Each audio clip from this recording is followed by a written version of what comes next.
Hey guys, welcome back to the workshop, to the channel. So I eventually found myself a set of metric slip gauges. They've got slight rust at the top and on the bottom. I'll show you them and then I'll walk you through how I'm going to restore them. The box is in alright condition. You can see this is greaseproof paper, so it's meant to be an anti-corrosion paper. These have been stored in a place that's cold and damp, and moisture has built up on top of the slips. There's a couple that's missing. I only paid £30 for them. I looked for a different solution and I came up with phosphoric acid. So what this will do, when phosphoric acid touches iron oxide, which is rust, it'll turn the iron oxide into iron phosphorus. Paint it with the acid, we see that the rust has been totally converted, and then we can come in with a high grit and we can clean them up, man. And if you're worried about it, the phosphoric acid doesn't actually touch, it doesn't eat into the parent metal. It's only going to attack the iron oxide, the rust. So aye man, let's start. Just a wee bit of the top.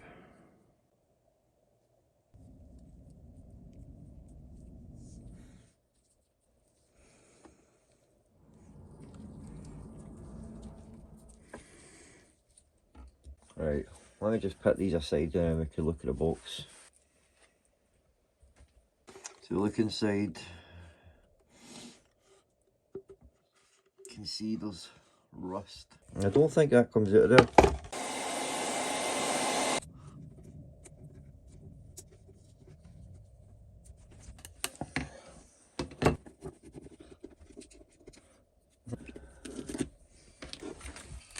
These screws were holding that insert in. Sweet man.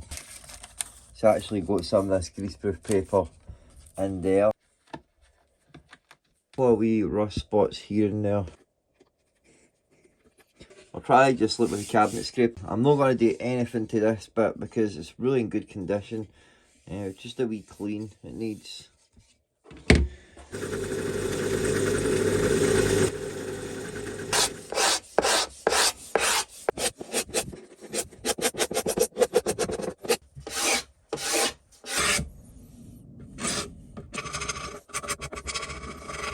Got to put these aside now.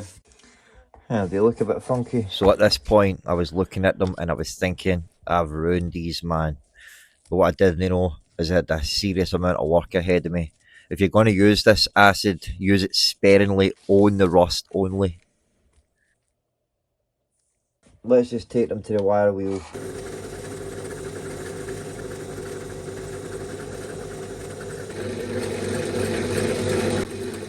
These first ones I only put them on the wee bits that's got the rust, so they're not that bad, these ones, whereas these ones I just sort of smeared them with my glove and it was oil. These ones I gave myself a lot of work. I really hope that I can clean off a wee bit more.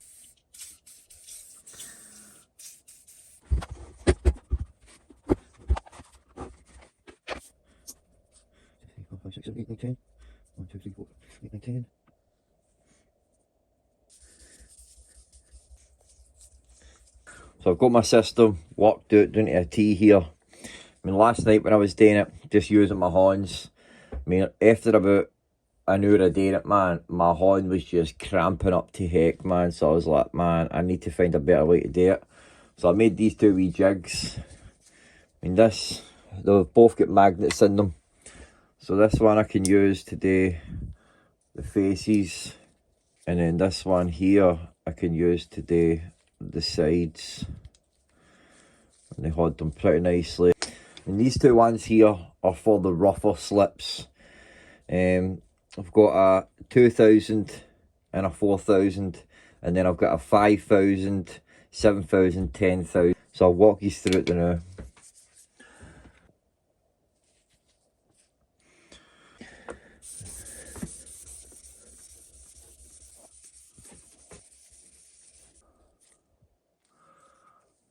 Flip it.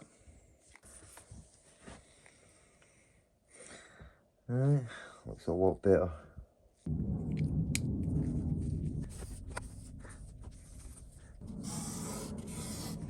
Now I'll go through my wee process of measuring it here, just to make sure I've no took it down too much.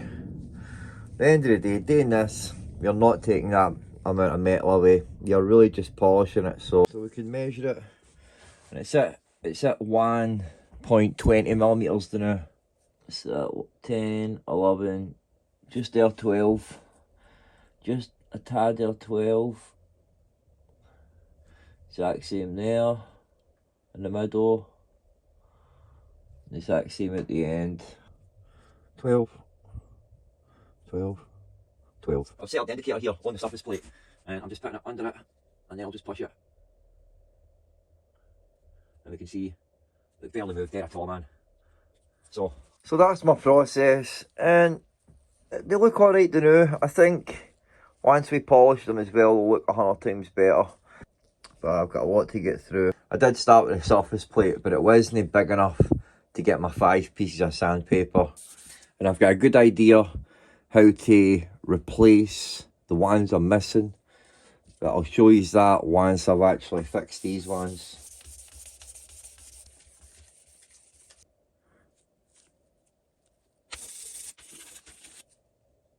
So I'm doing the last couple of ones. I used the last of my 10,000. I've got a diamond stone. Now it says it's an extra fine. Your 5,000, I'd say it's higher than that, because when you polish the surface on this, it makes it far more shinier than the 10,000 I've got. But that is worn out. But I really wish I had thought about the diamond stone a lot sooner, man, honestly.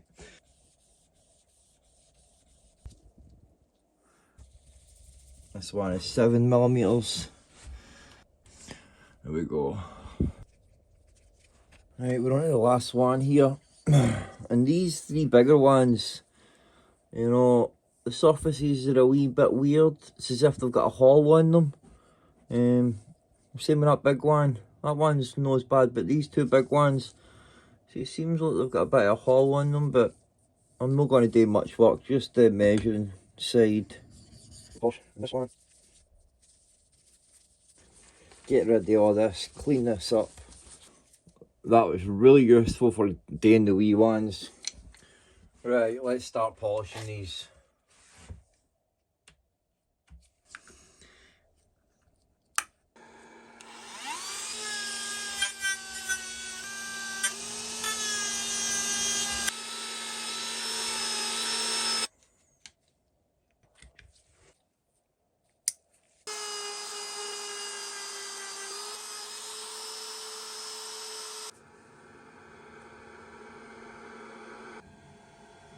The Dremel was just heating them up, just a bit too much. A wee bit of leather does the trick.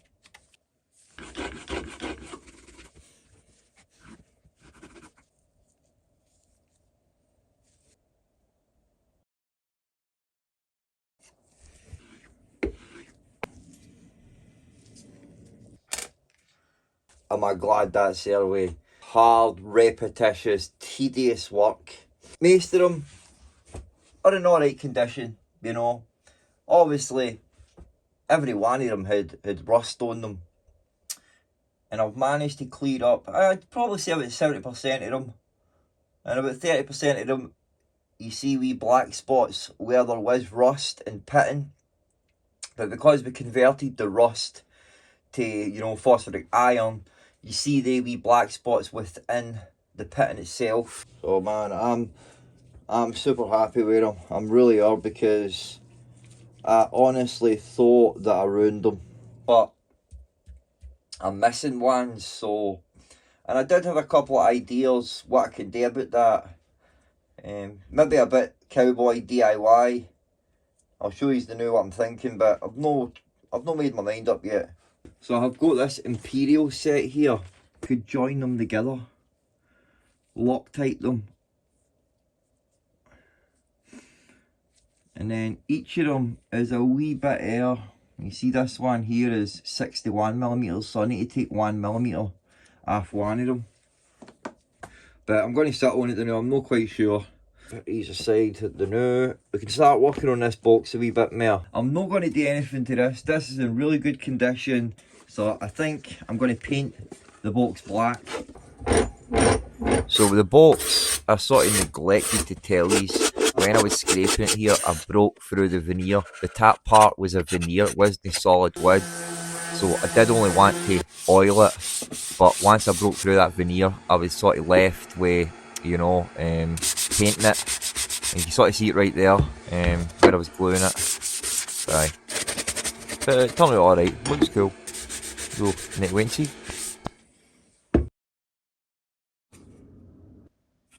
I'll do that now. How do you think of it, shall we?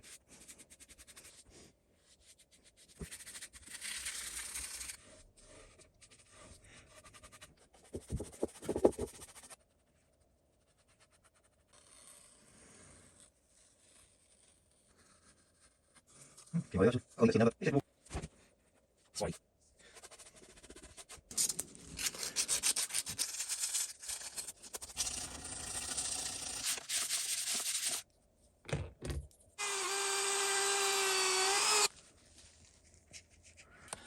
Just about 5,000.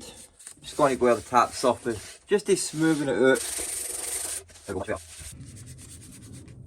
Nice. I don't really want to do anything. I'm just going to spray it and get a wee clean down. And I'll leave the bits on as well. I want to cut out new wee inserts. Let's put this back together. I had to make mine wee feet because I lost one of them. So now I'm just going to glue a wee bit of leather to the bottom of it. Hey guys, so it was around about this point where my audio started to geek out on me. Ultimately, I bought myself a cheap wee microphone, thought that I was getting a deal, but well, you get what you pay for, don't you? So I've not really got the audio in this one.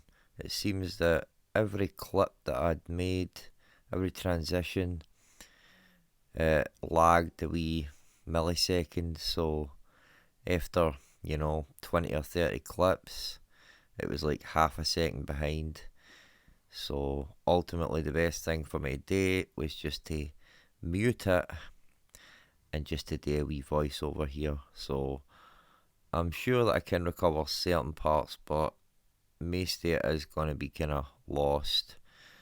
So ultimately here we are finished up and we're just putting them back in. Pretty happy with the end result. It was a lot of work and it came out alright,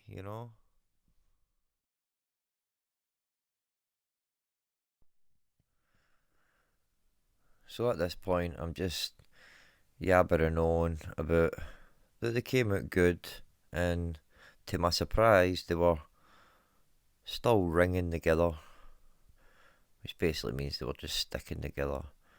And aye man, I was ultimately really happy with them, but then I was looking at it, well, I'm still missing some ones, so I was sitting thinking about what I was going to do, because I knew I had that Imperial set there, but my mind was, well, how am I going to cut them, because they're hardened steel. But we're going to get to that in a wee second. And you might be wondering, with the mic, I got myself a good mic, so it'll be good audio on the videos from now on. But we're moving forward to this Imperial set that I've got here. So basically, just to round up what I was saying here, each one of them I need to take off, a certain millimeters. See, that one there was like 0.30 millimeters. This one 0.6, and so forth. what I didn't say on the video is the big one, the 100. With that one, I had to take off. I think it was 11 millimeters.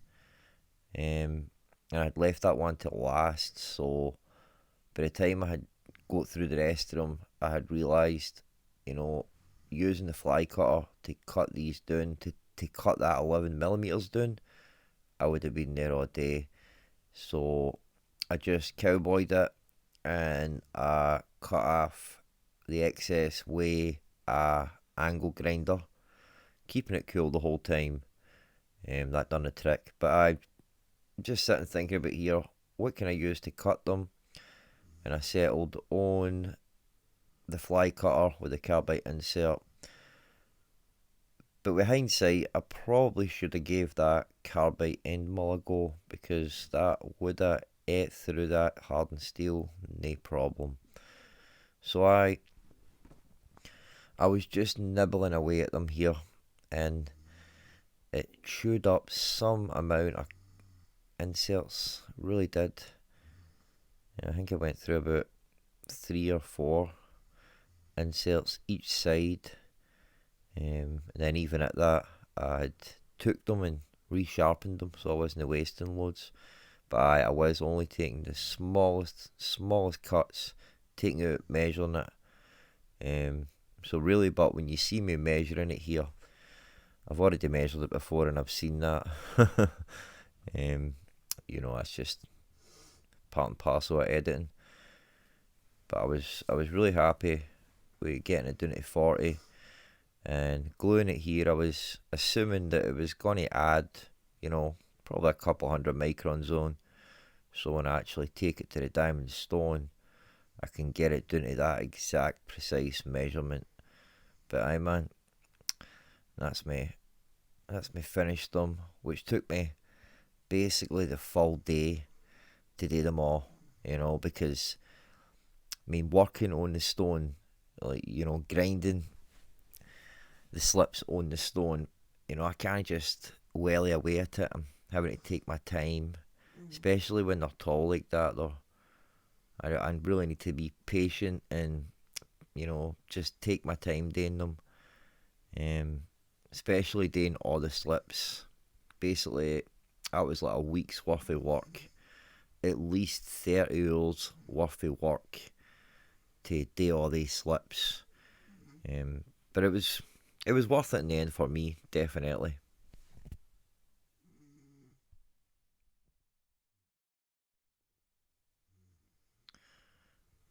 I can't remember what I was talking about. That's what these bigger ones. I tried to do the faces, but there was like a hollow, so I really focused my attention on the measuring surface and then the tap and the bottom parts. The bigger ones had the weird holes in them, so I didn't really, put a lot of attention to them. Just the measuring side. Excuse me. So now we're going to go through and measure them, and I was pretty proud of myself doing it. Managed to get them all basically bang on, man. That one's bang on. This one, excuse me. This one was probably a couple of hundred microns under. Same with that one, couple of hundred microns under. But certainly usable. Got the 70 bang on. I'm just using that to show you as well. The 90 bang on as well. So I was really pleased with the work and making the ones, because using the Imperial set, I didn't want to ruin them, so I just really took my time doing them. But I'm well happy with the end result. And I never showed you this wee data sheet before. See that date there, 1989, and the company that had them, they must have had them for at least 10 years before. So 30, 40, 50 years old these slips are, and they could be a lot older, really. Aye. So, aye, let me know what you think, guys. Really happy with how they turned out. And we're going to go in here and I'm going to measure them. I'm going to show you. If I remember, the first one we measure here is a 1.34 millimeter. That's the first one we're going to measure here. And really, I'm just showing you that I've not altered the actual measurement of the slip. Of course, to a point, I'm going to have distorted it slightly, but you can see there it's still 1.34. They were bang on there. But I was really happy when I was doing them, but I had made the mistake by smearing the phosphoric acid on them, which I should not have done that. If you're using this stuff, you want to use it sparingly and just put small amounts on the rust area. Most of the work was just sanding the phosphoric acid away. Once I'd seen that I was doing it to the parent metal, then I just went to polishing it, so I didn't actually take any metal away. I'd done my best not anyway. But they all came out really good. Of course, each slip had rust in it, so looking at the faces, they're marked, they're marred up, they're no perfect, but I got them looking good. Considering how they did look, pretty happy with the end result. Only paid £30 for this set. And now you could say, well, I can't remember how much I paid for the other ones. But I got myself a full set and I'll certainly put them to use. And as you see, they still ring together. They still stick together, which is really, really useful. But if you do get a set like this, and you try and restore them and they don't ring together, just get yourself a wee bit of light oil, put it on your finger and just wipe a wee bit on the slips that you're going to use and they'll stick together no problem. And it's not going to alter the measurement so much. So I can't remember what I was saying here, voiceover, and then I'm sitting gabbing away there. But I'm really, really pleased with how they came out. So I'm going to let you get going, and down there can talk to the art.